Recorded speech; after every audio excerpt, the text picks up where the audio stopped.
जब लोग सोनी है इसको देखते हैं। ছোট থেকে ছেলেদের পছন্দের জিনিসের উপর আমার অনেক বেশি টান ছিল, আজও সেটা আছে। সেটা কোনো যানবাহনই ধরো কিংবা কোনো গেমের কথাতেই যদি আসি, PUBG, free fire, call of duty, এগুলো তো প্রিয় ছিলই, কিন্তু টপ লেভেলের চয়েস ছিল আমার রেসিং।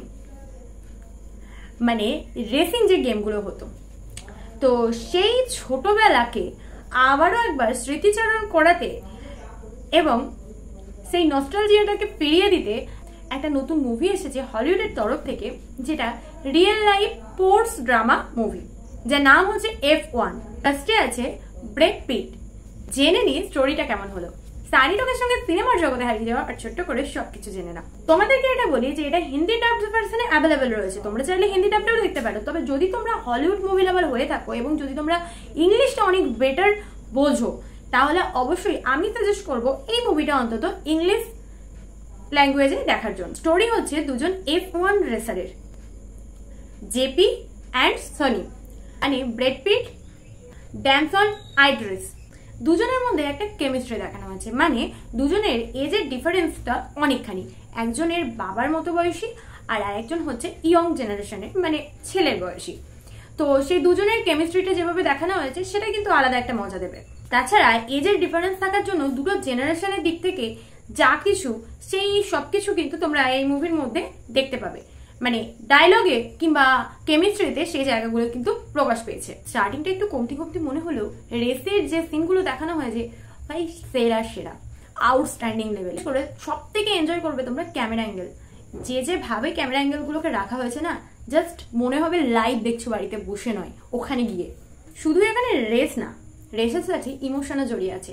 সেটা রেসে জেতা বা হারা, কিংবা রেস থেকে আউট হয়ে যাওয়া, কিংবা রেসের মধ্যেই টিকে থাকার লড়াই, বা কোনো মানুষের কাছে যখন রেসটাই একমাত্র লক্ষ্য, একমাত্র জীবন হয়ে ওঠে, সেই সবকিছুই তোমরা এখানে ফিল করবে। তবে সব থেকে বেটার ফিল করবে যদি তোমরা নিজেরা গাড়ি চালাতে খুব ভালোবাসো কিংবা এই ধরনের রেসিং গেম প্রচন্ড পরিমাণে পছন্দ করো বা খেলে থাকো। তবে তোমরা এটা রেসের জন্য দেখে থাকলে তো খুবই ভালো।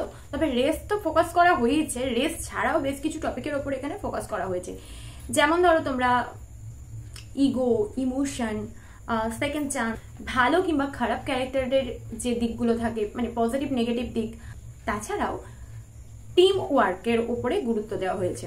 শুরু থেকে দুজনের চিন্তা ভাবনা সম্পূর্ণ ভিন্ন ছিল, সেটা নেগেটিভ হতে পারে বা পজিটিভ, কিন্তু যখন স্টোরিটা কন্টিনিউ হতে থাকে, আস্তে আস্তে এগোতে থাকে, তখন অটোমেটিক সেই ব্যাক স্টোরিগুলো সামনে আসতে থাকে, দুজনের ইমোশন সামনে আসতে থাকে, তখন কিন্তু একটা ক্লাইম্যাক্সের রূপ নেয় সেই সিনগুলো।